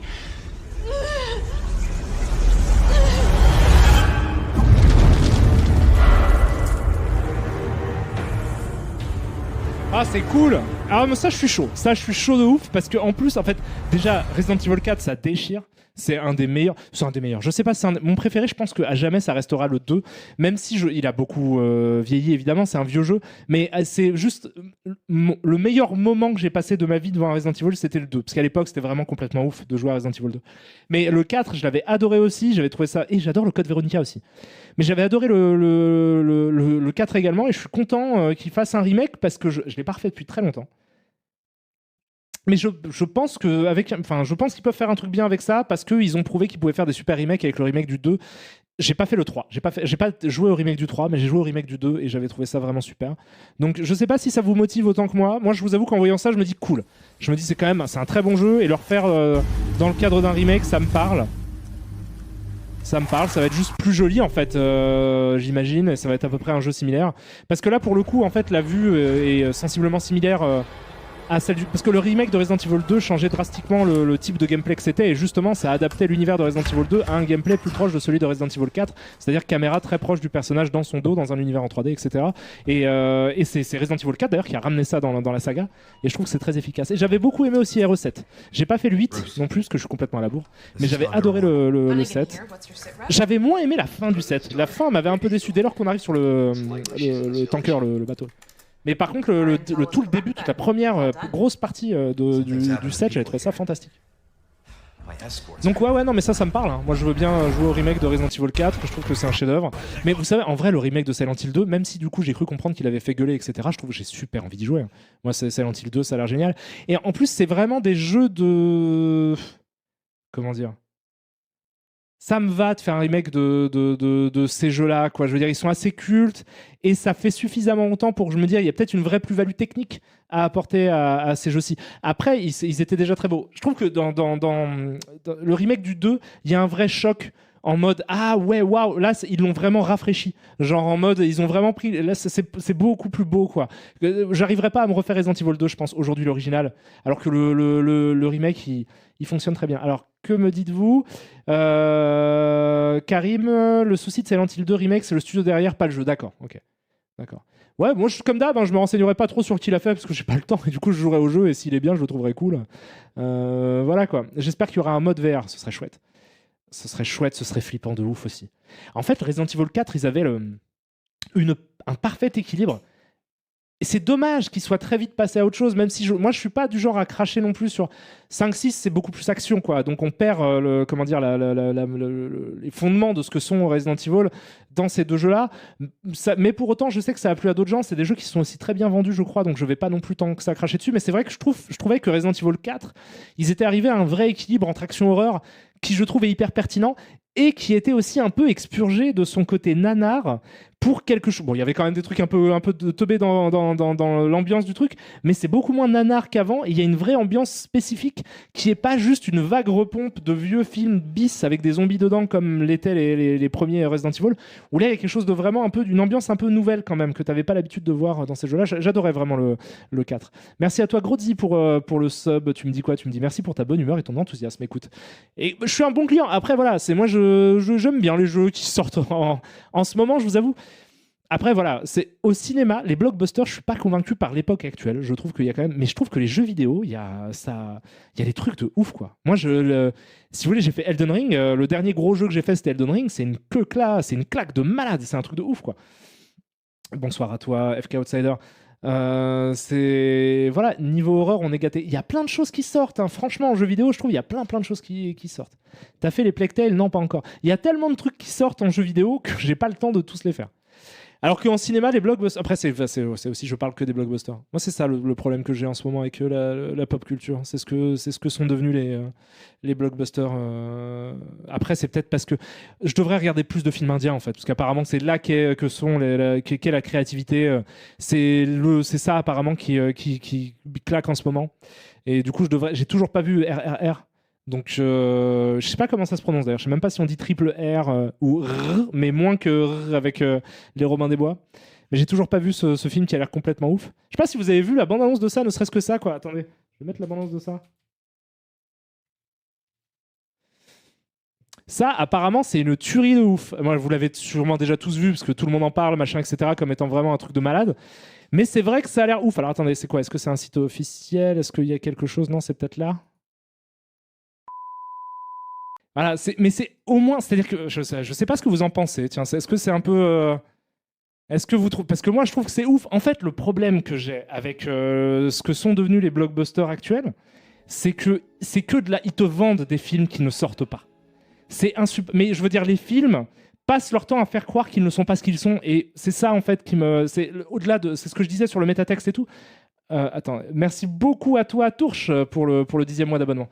C'est qu'en fait, mais que ce soit The Batman qui te vend un thriller jusqu'au boutiste qui en fait n'existe pas, que ce soit les films Marvel qui te vendent du divertissement hyper amusant, hyper généreux, etc. en termes d'action, mais que ce n'est jamais ça. Mais par contre, tout le monde dans le film se comporte comme si c'était un truc de malade en fait. C'est-à-dire qu'ils font des cascades qui sont impressionnantes en soi parce que c'est les mecs qui font des trucs, mais c'est pas très original.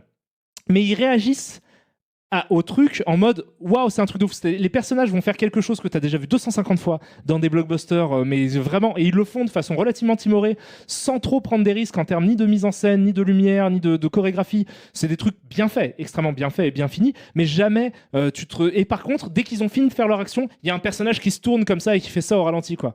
Et c'est que ça. C'est-à-dire que le cinéma américain, c'est des tonnes d'effets d'annonce tout le temps, mais qui ne délivrent jamais quelque chose. C'est-à-dire qu'ils vont t'annoncer... jamais, à quelques exceptions près. Il y a des trucs où, oui, il y a des scènes dans les Marvel où je me dis, ah oui, là, c'est ça c'est ça le film, quoi. C'est ça que le film essaie de te montrer, quoi.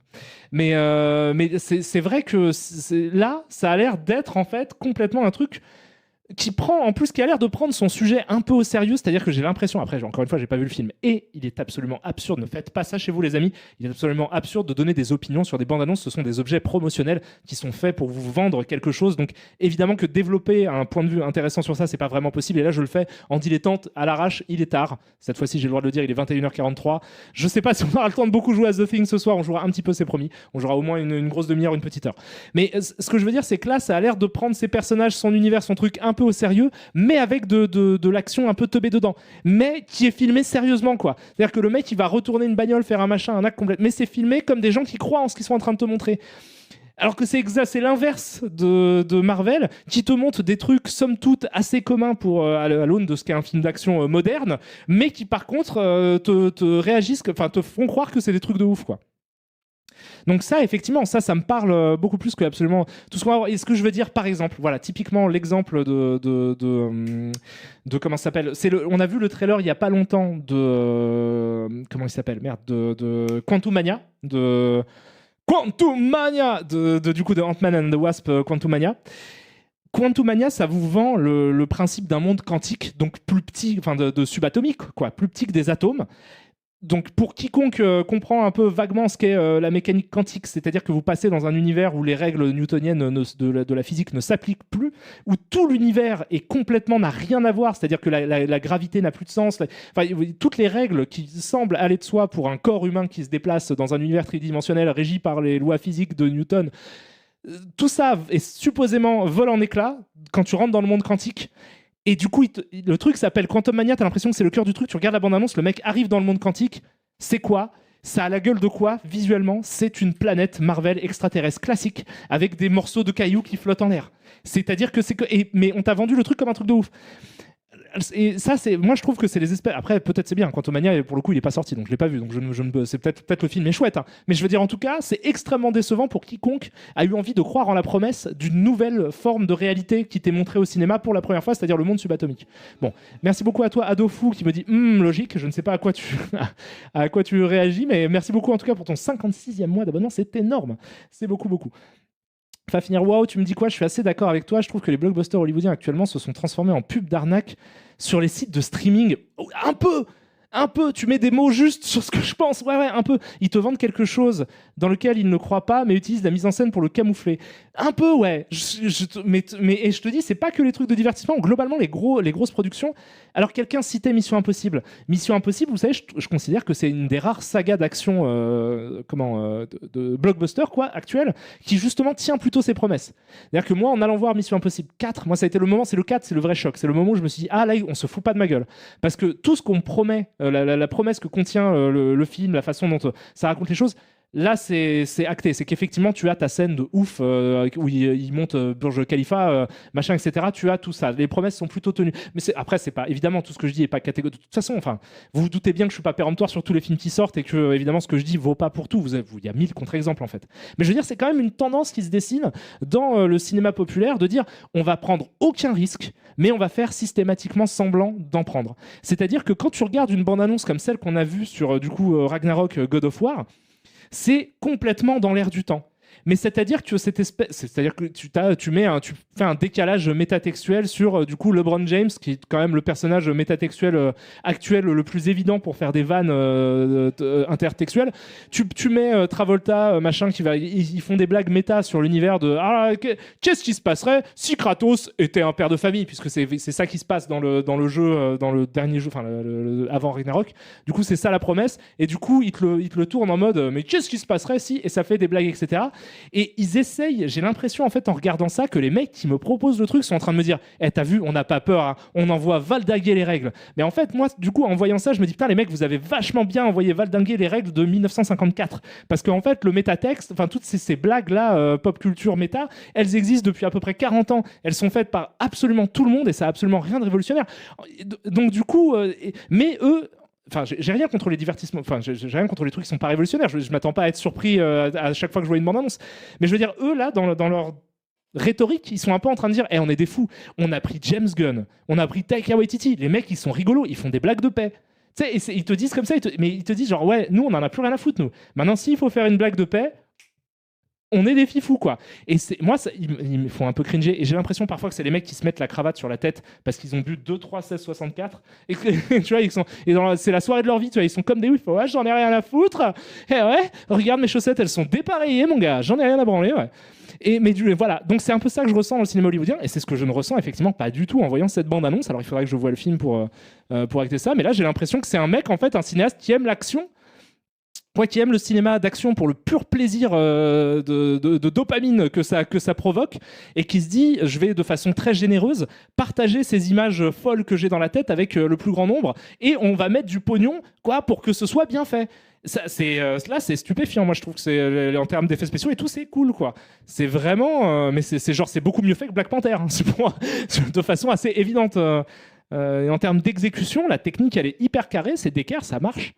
Et là, c'est ces plans complètement ouf, mais où tu sens qu'il invoque même du cinéma classique hollywoodien des années 60, parce que peut-être ça lui fait plaisir, en fait, d'avoir juste une scène avec plein de gens. Il y a cette espèce de plaisir très communicatif.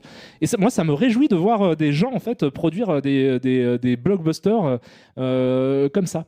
Alors attendez, du coup, je remercie juste. J'ai vu qu'il y avait des gens qui avaient sub, pardon. Je ne veux pas les laisser en yinche parce que je suis pas ce genre de tarba. Merci beaucoup à toi, Kraken5454, pour le prime que tu vas me donner. Tu me dis, toujours un plaisir de suivre tes streams. Reverra-t-on un jour Kamel de Biche? Mais il est caché. Il est caché. Non, il n'est pas caché. Non, en fait, il n'a jamais existé. C'était une blague. Par contre, il y a Karim Debouche qui à tout moment peut arriver, puisque j'ai un bureau assis debout. Et... Mais revenez, bon sang. Bon, j'arrête. Pardon, cette blague est nulle. C'est bien. Je vous ai dit que j'avais pété le dongle de mon clavier quand je l'ai acheté avec ce bureau assis debout. Genre parce que en fait mon port USB est sur le dessus du PC, j'avais branché le dongle de mon nouveau clavier, en me disant cool, un dongle d'un nouveau clavier, et j'ai fait hey, appuyons sur cette touche, voyons ce que ça donne quand je le mets en position minimum. Vous savez ce que ça donne? Ça donne voilà. Donc ne le faites pas, ces trucs sont extrêmement dangereux. En plus, je peux pas aller au plus bas parce que du coup ça pète, ça touche mon PC, et je peux pas aller au plus haut parce que j'ai une lampe. En fait, j'ai une applique murale qui du coup éclate si jamais. Donc c'est très dangereux. Arrête. Ne fais pas ça. Ça peut tout casser. Merci beaucoup à toi, Alisa, pour ton Prime. Pour tes 2 mois d'abonnement, tu déchires de ouf. C'est très généreux. Merci infiniment à toi. Merci aussi à toi, Elbag27, pour ton Prime. Tu déboîtes. Ce serait intéressant de devoir réagir au déclin de la qualité des effets spéciaux à Hollywood, et notamment dans les prods du MCU. Il y a des moments déprimants. La fin de Black Panther, elle est badante. Et en plus, c'est horrible parce que désormais, quand tu vois des effets spéciaux un peu mal faits dans les grosses productions hollywoodiennes, tu sais que c'est synonyme avec un crunch pas possible, avec des mecs qui bossent en FX, et Yov, qui est peut-être il est rentré chez lui et il a arrêté de me suivre, mais en tout cas, il est bien placé pour le savoir. C'est quand même des métiers pas faciles à la base, quand même, la post-production. C'est beaucoup de nuits blanches, beaucoup de travail pas super bien payé et tout. Et du coup, il y a tout cet imaginaire qui est métatextuel, hein, qui n'intéresse que moi parce que je m'intéresse à ce truc-là, mais il y a tout cet imaginaire de waouh, comment ça a dû être galère pour sortir ces plans. Et quand tu connais en plus comment sont les réals et tout, quand ils bossent, tu sais que il y a des résultats, en fait, tu dis putain, le plan il est super moche, et t'es sûr que c'est juste parce que le réal et la prod ils hésitaient. Donc tu vois, ils hésitaient et ils ont demandé à la dernière minute, ils ont dit on peut pas faire un truc un peu différemment, en fait ça me convient pas, parce qu'ils ont pas réussi à imaginer le truc avant dans leur tête. C'est des trucs insupportables de post-prod. Un jour je vous parlerai du monde des effets spéciaux, de tous ces trucs là. J'ai bossé sur des gros films, j'ai été stagiaire notamment sur des films à plusieurs dizaines de millions d'euros de budget. Il y a mon nom à la fin de blockbuster de l'époque. C'était à l'époque, c'était au milieu des années 2000 quoi. Mais il y a mon blast dedans, et j'ai vu des trucs, je fais, en plus, c'était une période hyper intéressante. Il faudrait un jour que je vous parle de ça, quoi. Des rachats de Éclair, de Dubois-Durand, de Tariq Ben Ammar, de toutes ces affaires complètement ouf qui ont touché le monde de la post-production française dans les années 2000. Merci à toi, Ragoulan, aussi, pour ton sub, tu déchires. Merci à Trampoline Moyen. Moyen, pourquoi? En termes de taille ou en termes de qualité du rebond? Voilà, dans les deux cas, je t'aime. Yov qui dit, moi, c'est 9h30, 18h30. Ouais, mais ça va, toi, t'as le confort de pouvoir étalonner des films hyper classe. C'est pas le cas de tout le monde, Yov. C'est pas le cas de tout le monde. Merci à toi, Geeks19, pour ton Prime aussi, tu déchires de ouf. Vous êtes généreux et sympathique. Parle-nous de tout ce que tu veux, Karim. Oh, j'ai plein de sujets. Mais là, on va repasser peut-être dans pas longtemps. On va quand même à un moment commencer parce que je parle de trucs qui vous font des promesses et qui ne délivrent pas. Mais le Besson de la couleur, Yovmour, est-ce que tu appelles... tu parles de Tariq Ben Ammar, peut-être? C'est ça? C'est le nom Tariq Ben Ammar qui t'a fait réagir? C'était chaud à l'époque, c'était n'importe quoi, c'était fou. Alors, c'était l'époque où en fait les effets spéciaux français auraient pu vraiment tout casser. On avait 2 boîtes énormes quoi, entre Éclair et Dubois-Durand, c'était un truc de malade. Merci à toi Dreamless 1777 qui renouvelle l'abonnement cadeau offert par le Lapin de 3. Donc tu t'es fait offrir un abonnement et tu as décidé de resub et ça me réjouit de ouf et je t'embrasse très très fort et c'est très gentil, ça veut dire que tu te plais ici. Voilà. Merci aussi à toi Maître Patator pour ton prime, tu déchires. Donc on va peut-être parler un petit peu de The Thing éventuellement, quitte à ne pas trop jouer au jeu parce qu'en fait, comme je vous l'ai dit, je suis arrivé dans une espèce d'impasse un petit peu de gameplay avec le jeu.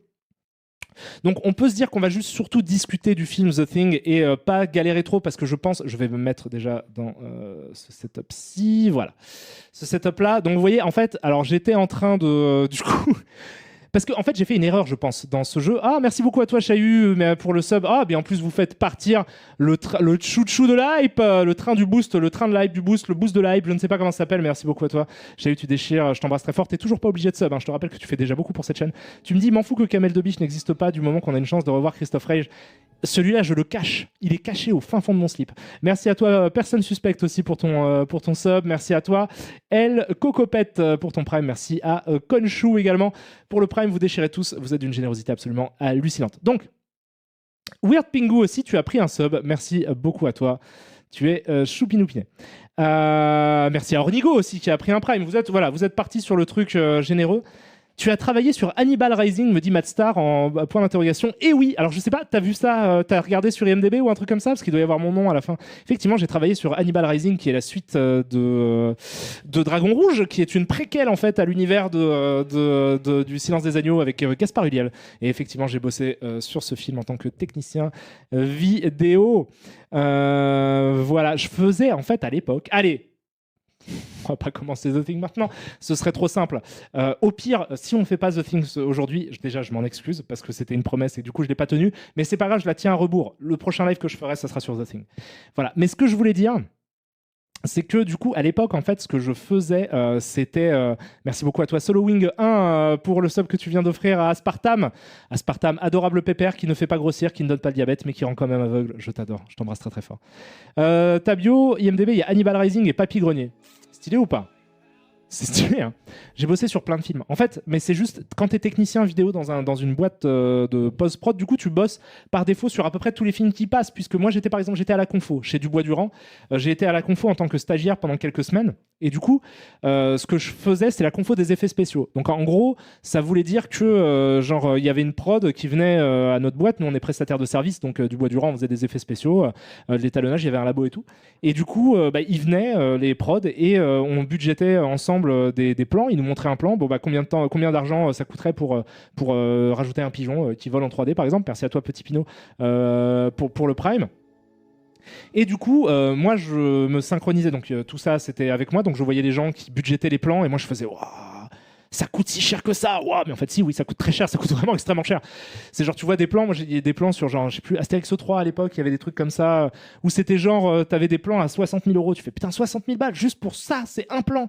Je dis, oui, ça coûte 60 000 balles parce qu'en fait, il y a plein de gens qui travaillent dessus. Merci beaucoup à toi, Lisa, pour les subs que tu viens d'offrir sur cette chaîne. Intercodeur, à Beautiful Patatas, à Ligoubem. Bienvenue à vous tous. Merci à toi, Jet Streaming, pour le sub. Et bienvenue aussi à toi, Skunk XCP. Mais du coup, t'avais des plans de ouf sur des budgets énormes. En plus, avec des trucs. Moi, j'avais bossé. Il y a 2 films quand même de Dino De Laurentiis, produits par Dino De Laurentiis dans mon CV, parce que j'ai fait effectivement Hannibal Rising, j'étais dessus. Et j'étais aussi sur La Dernière Légion, Last Légion. C'était assez amusant. Il y avait dans le film, je me souviens d'une très longue culotte à effacer. Étrange anecdote, vous vous dites, mais est-il devenu fou? Non, parce que il y a une actrice, je crois que c'était la meuf, j'ai oublié son nom, une Miss Monde, je sais plus exactement, mais qui tournait une scène en nuisette où elle sortait d'un lac. Je me souviens de ça, mais sauf que sur le tournage, elle voulait pas être nue sous sa nuisette, et donc elle avait une culotte sous sa nuisette. Ce qui fait qu'en fait, la culotte, il a fallu l'effacer après en post-production. Ça, je me souviens dans La Dernière Légion. Regardez The Last Legion, vous allez voir une scène avec une meuf qui sort d'un lac. Et donc, on voit ses fesses au travers de sa nuisette humide, mouillée, quoi. Mais en fait, du coup, à la base, elle a tourné ça avec une culotte. C'était des mecs qui ont dû effacer la culotte. J'ai vu des plans arriver sur ce film ou d'autres, hein, mais où franchement, genre 75% de l'écran n'était pas dans le film. C'était genre, on t'envoie des trucs, faut effacer tout, sauf ce petit bout de truc qu'on a tourné, quoi. C'était des trucs de malade. Merci beaucoup à toi, Toshiro, pour le Prime. Tu me dis combien? Je ne sais pas à quoi tu réagis, mais je vais dire 12. 12 à peu près, quoi. Merci à toi, Ruven, pour le sub. Tu déchires. Le plus mauvais film sur lequel j'ai bossé... Oh, ce serait méchant pour les gens avec qui j'ai travaillé, quand même. Je vais pas être dans ce genre de délire de dire du mal des films... Moi, écoute, franchement, oui, il y a des films plus nuls que d'autres. J'ai bossé sur un sacré tas de merde, en fait. Mais je vais pas dire lesquels, parce que je connais les gens qui ont bossé dessus.